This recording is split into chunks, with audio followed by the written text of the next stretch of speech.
Olá, aqui é o professor Nelson França, eu sou advogado e professor de Direito já há mais de 16 anos. E é com uma enorme satisfação que hoje começo capitaneando o Saber Direito Responde. Estamos aqui com a presença de dois alunos. Andressa, aluna de Direito, não é isso, Andressa? Já pertinho de se formar, oitavo período, correto. Seja muito bem-vinda aqui. Obrigada. E nós temos também um aluno que não é da área jurídica, um aluno que é da área de administração, que é o João, não é isso, João? Fala isso certo? Mesmo. Administração? Exatamente. Perfeito. É um prazer enorme ter todos vocês aqui, sintam-se em casa e eu espero que seja muito divertido para todos nós. O Saber Direito Responde é um bate-papo, onde o professor convidado, no caso eu, hoje, vou responder as perguntas dos alunos presentes, além das perguntas que foram enviadas por WhatsApp. E como ladies first, né, as damas começam sempre, vou dar preferência, prioridade à própria Andressa. Andressa, tem alguma pergunta sobre licitação, o tema da semana, o tema de hoje, que você queira me fazer? Bom, eu gostaria de saber se existe algum rol taxativo onde a licitação é dispensável. Excelente pergunta. A licitação, a regra é sempre a licitação. A regra é sempre a licitação. A administração pública, quando vai comprar um bem, contratar um serviço, realizar uma obra ou um serviço de engenharia, a regra é sempre que ela faça licitação. Porém, existem algumas exceções. A licitação pode ser dispensada, ou, na sua pergunta, dispensável ou ainda inexigível. A lei traz em seus artigos o rol de licitação dispensada. A licitação dispensada, eu gosto de dizer assim, a dispensada ela se divide em dispensável e a dispensada propriamente dita. A inexigível tem um bizu fonético, tá? A licitação inexigível é aquela que é impossível de acontecer. Então, todas as vezes que você, como estudante de Direito, ou já formada mesmo, pensar, caramba, será que cabe ou não licitação? Se for impossível, ela é enquadrada em licitação inexigível. Licitação inexigível é a impossível. No caso da inexigível, o artigo 25 traz 3 situações. Quando é que a licitação não pode acontecer? Quando só houver um fornecedor ou um produtor. Se por acaso só existe um fornecedor daquele bem que a administração pública queira comprar, não tem como a gente escolher a proposta mais vantajosa. Não tem como fazer licitação e escolher a proposta mais vantajosa se só existe uma proposta. E um exemplo que eu gosto muito de dar é quando a administração pública quer, por exemplo, comprar a arma que matou Getúlio Vargas. Perceba que ela não quer qualquer arma, ela quer aquela arma por um valor histórico, uma questão histórica. E se ela quer comprar a arma que matou Getúlio Vargas, a licitação ela é impossível, porque só existe uma vaga, uma arma. Percebe? Diante disso, volto agora sim para a sua pergunta. Nelson, e quando a licitação é dispensada? Licitação dispensada é aquela que é vedada, é aquela que é proibida. É possível fazer a licitação, mas a administração pública, e a lei, obviamente, impede isso, ela proíbe isso. Quando é que isso acontece? Bom, o artigo 25, 24, para ser mais preciso, e o 17 vão trazer os casos de dispensa de licitação, seja ela dispensável, seja ela dispensada, e esse rol aí de licitação dispensada, ele é sim taxativo. Eu só não posso fazer licitação quando a lei proíbe expressamente. Ok? Mesmo que ela seja possível, nessas hipóteses, não cabe em hipótese alguma a possibilidade de fazer licitação. Tá certo? Tranquila? Alguma dúvida? Só isso, obrigada. Então, vamos revezar aqui um pouco e vamos chamar uma das perguntas do WhatsApp. Olá, meu nome é Suzane Késia, eu estudo na Faculdade Baiana de Direito, na cidade de Salvador, e sou 6º semestre. E professor, eu tenho uma dúvida para tirar. O que é licitação e quem pode licitar? É uma ótima pergunta, Suzane. Licitação é um procedimento administrativo, em que a administração pública escolhe a proposta mais vantajosa para contratar. Eu gosto de dizer assim, a administração pública ela tem um poder aquisitivo tão grande, mas tão grande, que ao invés dela ir ao fornecedor fazer uma pesquisa de preço, ela simplesmente anuncia, ela simplesmente diz assim, olha, eu quero comprar televisores, quem quer me vender? Quando a gente vai fazer uma compra de um televisor, a boa prática manda que a gente vá na primeira loja, na segunda loja, 3, 4, faz uma pesquisa de preço, não é isso? Se você vai comprar esse televisor novo, você vai ver qual é a proposta mais vantajosa. Para a administração pública não é diferente. Só que, como ela não quer comprar um, mas diversos televisores, o que ela faz é anunciar: ei, fábricas, ei, fornecedores, eu quero comprar televisores. Qual é a tua proposta? Então, basicamente, licitação é isso, Suzane, é um conjunto de atos concatenados, é um processo, um passo a passo administrativo para anunciar a vontade da administração pública de adquirir bens, ou de contratar serviços, ou de realizar obras, e com isso ela vai escolher, dentre as propostas, aquela que for mais vantajosa. Mas sua pergunta vai além, não é? Sua pergunta é: quem pode fazer licitação? Teoricamente, qualquer um pode fazer licitação. Na teoria, a gente pode fazer licitação. Só que se eu disser assim para as empresas de televisores: olha, eu quero comprar, eu duvido que elas venham até minha casa fazer uma proposta. Para a administração pública é diferente. Para a administração pública elas vêm, mas para a administração pública elas não só podem, elas devem fazer. Quem pode fazer licitação é a administração pública direta. Entenda isso como União, Estados, Distrito Federal, municípios.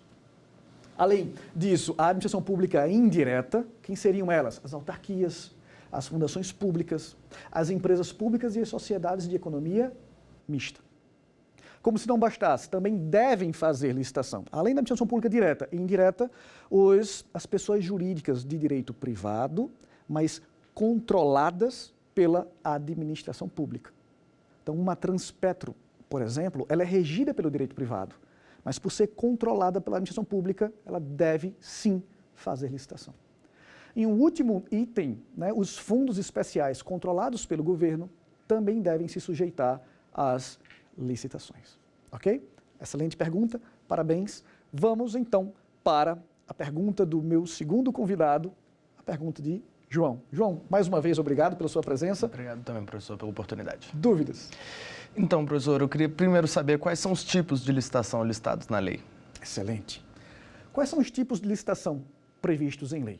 Aqui, João, é bom a gente fazer uma digressão, uma pequena digressão, para não confundirmos tipos com modalidade de licitação. O que são os tipos de licitação? Em aulas para concurso público, eu sou professor para concurso público há 16 anos, então é muito comum uma pegadinha que eu jogo em sala de aula. Eu sempre pergunto assim: olha, quais são os tipos de licitação? E alguém diz assim: pregão, concorrência. E não. Isso são as modalidades. Pegadinha de concurso público. Quais são os tipos? Os tipos são menor preço, melhor técnica e preço e maior lance. Esses são, reserva isso aí na tua memória, esses são os tipos. Isso responde a sua pergunta, mas me permita ir um pouquinho além, tá? Esses tipos, repito, menor preço, melhor técnica e preço e maior lance, esses tipos, eles vão se associar a algumas modalidades. Quais são então as modalidades de licitação que todo mundo confunde? As modalidades são concorrência, tomada de preço, o convite, o concurso, o leilão e o pregão. Há ainda uma modalidade chamada consulta, mas essa é bem específica, essa só vale para as agências reguladoras. E a menina dos olhos da administração pública, em termos de modalidade, é exatamente o pregão. O pregão, ele hoje, tanto na modalidade presencial quanto na modalidade eletrônica, é a modalidade preferida, é a regra, e todas as vezes que a administração pública não for usar o pregão, ela precisa justificar. Ela precisa dizer por que não vai usar o pregão, porque vai usar, por exemplo, o convite. Aí, João, tem um detalhe muito interessante. A depender da modalidade que você vai usar, você tem que associar a um tipo. Por exemplo, o leilão. O leilão é uma modalidade muito conhecida, né? O famoso quem dá mais. A gente já viu leilão em novelas, filmes, talvez você já tenha participado de um leilão. Eu comecei a minha vida como advogado na área de licitação com os leilões do TRT de Pernambuco, comprando e revendendo as mercadorias leiloadas. E o leilão é uma modalidade no tipo maior lance. Ganha o leilão quem der o maior lance. É o oposto do pregão. No pregão, eu gosto de dizer assim, o pregão é um leilão de trás para frente, um leilão pelo avesso. Ganha o pregão quem der o menor lance. Como assim, Nelson? O pregão, a administração pública não quer vender o bem. Você não está comprando, você está vendendo o serviço, a administração pública está comprando o bem ou serviço comum. Ganha o pregão quem ofereceu o seu bem ou seu serviço pelo menor preço. Então isso causa realmente uma certa confusão, porque, veja, modalidades, leilão e pregão, no meu exemplo. Tipos, maior lance, menor preço. Se for um leilão, eu preciso obrigatoriamente usar o tipo maior lance. Se for um pregão, eu preciso obrigatoriamente usar o tipo menor preço. Então isso na prática causa uma certa confusão, mas é só nos primeiros momentos, depois que você vai se acostumando e participando da primeira licitação, da segunda licitação, isso tudo se encaixa de uma maneira muito lógica e eu diria até que simples e fácil também. Muito obrigado pela sua pergunta. Obrigado, professor. Vamos seguir em frente. Vamos agora chamar mais uma pergunta que foi enviada pelo WhatsApp. Olá, meu nome é Monan Barros, eu estou no 5º semestre da Universidade Metodista de Piracicaba, no interior de São Paulo, e eu tenho uma pergunta. Como é questionada a improbidade administrativa por fraude em licitações? Nossa, uma questão bem aprofundada, bem específica. A improbidade administrativa em licitações, a gente tem que fazer uma pequena separação. A lei de licitações, ela prevê as sanções do licitante que eventualmente cometer alguma falha, que cometer algum tipo de pecado no mundo das licitações. A lei de improbidade é uma lei à parte, que também traz outras punições. Mas o direito, ele não é um organismo isolado. As leis, as normas, elas não só convivem, como elas se entrelaçam. Então, o fato da lei de licitações trazer suas próprias punições não afasta as punições relacionadas à improbidade administrativa. Respondendo de forma mais objetiva, eu diria o seguinte: se o licitante, porventura, não prestou o serviço de acordo com o previsto no contrato administrativo, ele vai sofrer as punições previstas na lei de licitação? Sim, certamente. Isso vai excluir a lei de responsabilidade fiscal, a lei de improbidade ou até mesmo o Código Penal? Não. Ele pode sofrer sanções na área civil, pela ausência da prestação do serviço, ele pode sofrer sanções administrativas, previstas na lei de licitações propriamente dita, e ele pode até mesmo, se for o caso, sofrer as sanções na esfera, na seara penal, né? Uma eventual fraude, isso é punido com a prisão. Tá bom? Ora, vamos encerrar com... Vamos chamar um pequeno intervalo para não ficar muito apertado aqui e daqui a pouquinho nós voltamos com mais perguntas dos alunos presenciais e dos alunos do WhatsApp.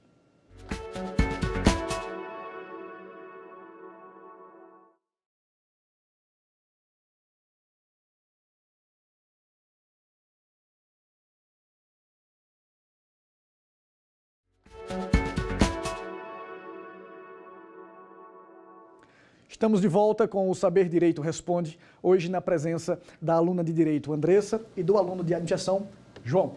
Nós vamos retomar esse segundo bloco com, mais uma vez, a nossa aluna Andressa. Andressa, por favor, sua próxima pergunta.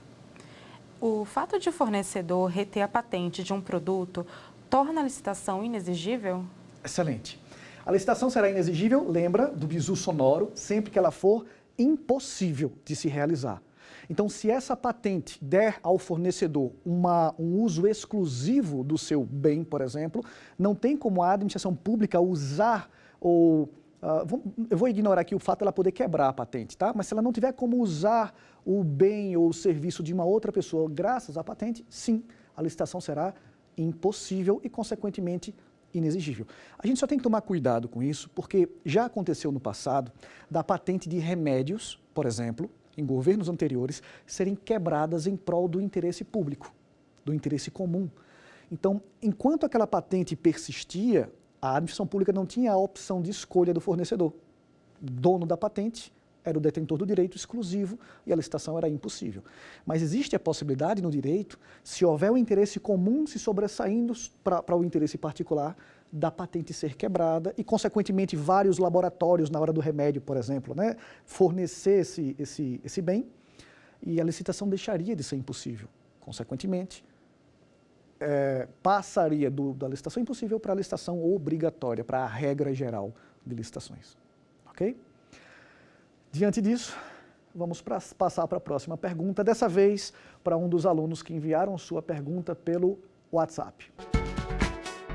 Quais são os principais critérios de julgamento das licitações? Como uma proposta pode ser desclassificada? Os principais critérios de julgamento de uma licitação.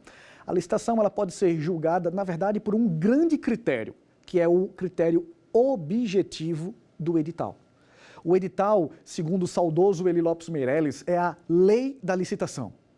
A licitação ela tem que se pautar sempre pelo edital, absolutamente sempre pelo edital, que por sua vez respeita a lei propriamente dita.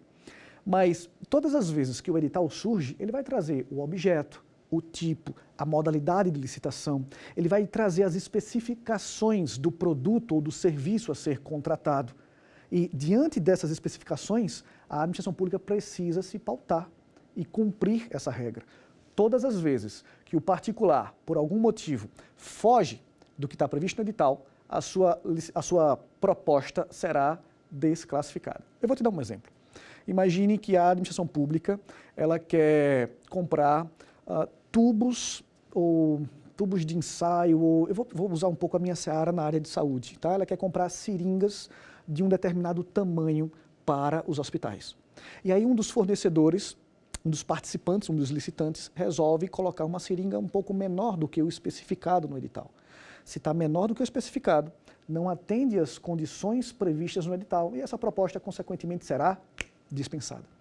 Na área de saúde, inclusive, isso acontece aos montes, porque, sei lá, tubos do balão de oxigênio, eles precisam ser compatíveis, o tubo com o próprio balão de oxigênio.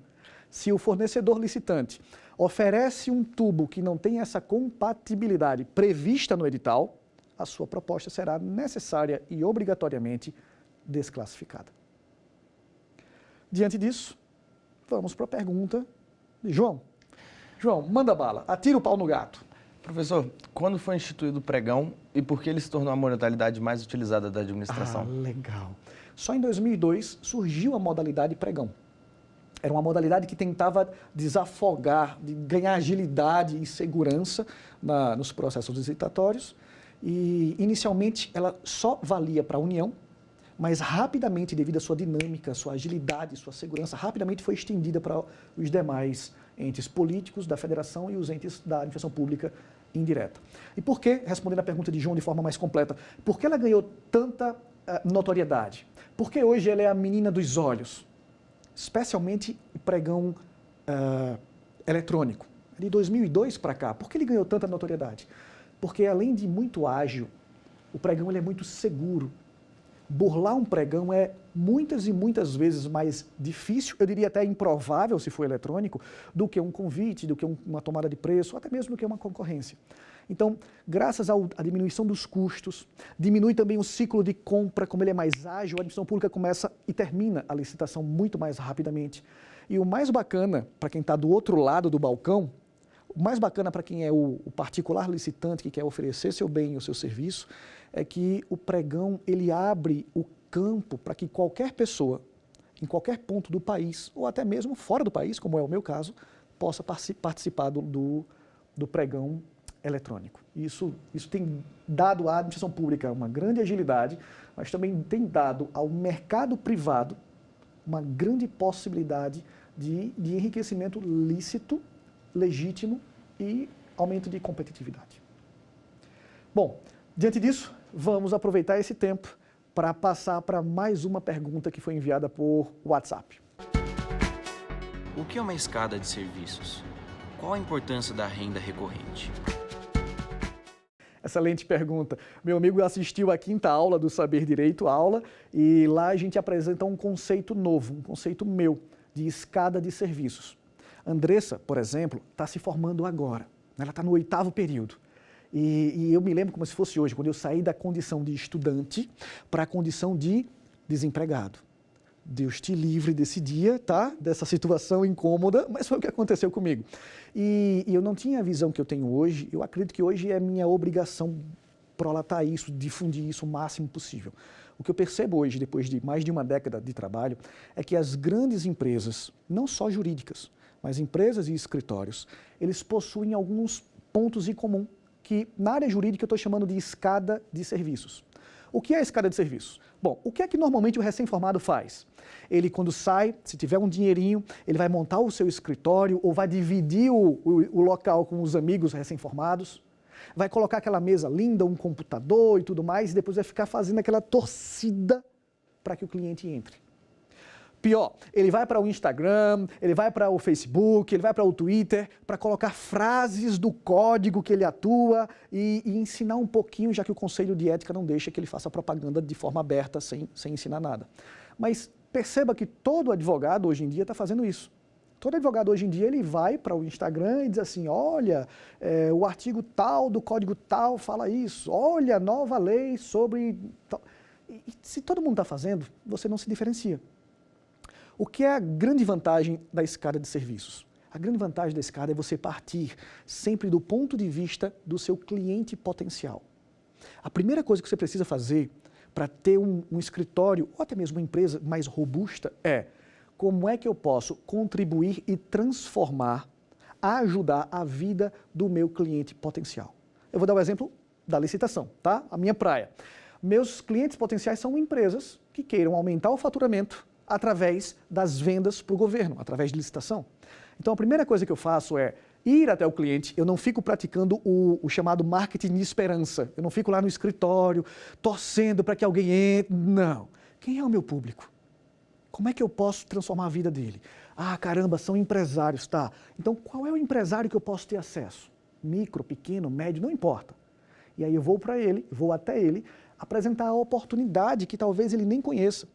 Normalmente eu levo um edital. Se olha, você que está na área de, por exemplo, saúde, tem esse edital aqui do governo do estado, nesse hospital público, o valor é de, vou chutar, R$500 mil. Eu acho que a sua empresa pode se encaixar, se enquadrar aqui bem direitinho, a gente pode enquadrar a tua empresa e eventualmente até vencer essa licitação. E quando vencermos, você me dá um percentual. É assim que a gente aborda inicialmente, mas... O mais bacana não é marketing de esperança, eu não fico lá na torcida, eu abordo ele, e a escada de serviço entra logo depois. Depois que você consegue o seu primeiro cliente, depois que ele assina o contrato e agora vai participar da licitação, nada impede, na verdade é uma obrigação sua para transformar a vida desse cliente, oferecer os outros editais, oferecer as outras licitações, apresentar as outras oportunidades. E acontece uma coisa mágica nessa situação. Qual é a coisa mágica que acontece? O teu cliente começa a crescer, o faturamento dele aumenta, ele precisa contratar novos empregados, aí surge demanda trabalhista, surge uma mudança na demanda tributária. Andressa é da área previdenciária, eventualmente surge para você a oportunidade de prestar um serviço não só mais na área de licitação, mas também uma assessoria previdenciária, ou trabalhista, ou enfim, não importa. A escada de serviço é uma forma muito eficiente de você abraçar o seu cliente e não deixá-lo ir embora.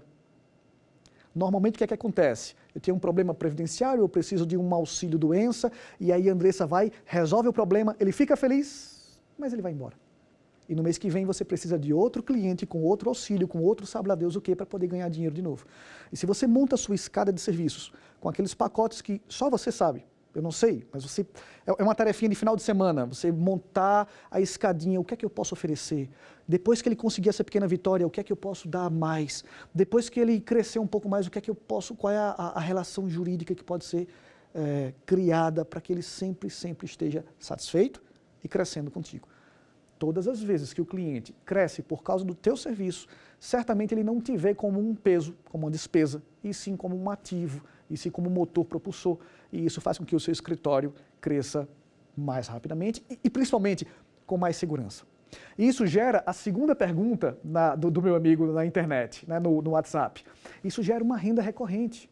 Porque todos os meses vai ter uma nova licitação, todos os meses você vai participar, todos os meses ele vai te pagar alguma coisa de novo. E o mais lindo de tudo, isso é só com um cliente. Você depois vai para uma outra empresa, e uma outra empresa, e uma outra empresa. Assim você monta os seus contratos de partido com renda recorrente para te dar tranquilidade financeira para fazer o seu negócio crescer. Sua última pergunta. A exigência de atestados emitidos apenas por pessoas jurídicas fere os princípios da legalidade e da isonomia? Excelente pergunta. A administração pública, ela está sujeita aos princípios básicos da Constituição, mas não só os princípios constitucionais da ilegalidade, da impessoalidade, da isonomia, ela está sujeita a tudo quanto é princípio normativo do nosso ordenamento jurídico. E essa questão de princípio é sempre muito delicada. Se porventura o parecer necessário da pessoa jurídica, que é perfeitamente exigível, tá? A administração pública pode sim exigir pareceres técnicos de especialistas da própria administração pública ou de terceiros. Via de regra, não precisa ser exclusivamente de pessoas jurídicas. Na verdade, colocar esse empecilho pode sim ferir o princípio da impessoalidade, o princípio da igualdade, o princípio da legalidade e tantos outros. Acontece que, às vezes, a depender do bem, especialmente do serviço a ser contratado, o parecer de relevo não será da pessoa física e sim de uma pessoa jurídica. A depender da casuística, é possível que se encare e que se enquadre aqui na necessidade de uma fundação, de uma autarquia, ou sei lá, isso acontece na área de educação, de revalidação de diplomas, onde o parecer tem que ser de uma universidade federal, por exemplo. E nessa situação não vai ferir. Mas, como regra, se a gente generaliza isso e dizer, não, só pode ser da pessoa jurídica, sim, fere, ou tem o potencial de ferir não só um ou dois, mas diversos princípios administrativos e constitucionais, graças à sinergia que eles se encontram. Certo? Bom, pessoal, eu fico por aqui hoje, eu termino o Saber Direito Responde agradecendo não só à TV Justiça e ao próprio Saber Direito, como todo o seu corpo técnico, cameramans, diretores, coordenadores, executores, produtores, enfim, e em especial a você que está nos assistindo, nos prestigiando, aos alunos que mandaram suas perguntas pelo WhatsApp e, como não poderia deixar de ser, a Andressa e a João. Muitíssimo obrigado pela participação de vocês. Não teria sido a mesma coisa se vocês não estivessem aqui. Obrigado, professor. Obrigada. Forte abraço, um beijo no coração de todos e que Deus te abençoe e te ilumine. Tchau, tchau. Quer dar uma sugestão de tema para os cursos do Saber Direito? Então mande um e-mail para a gente, saberdireito@stf.jus.br, ou entre em contato pelo nosso WhatsApp. O número é esse que aparece na sua tela. Você também pode estudar pela internet. É só acessar tvjustiça.jus.br ou rever as aulas no nosso canal do YouTube, TV Justiça Oficial.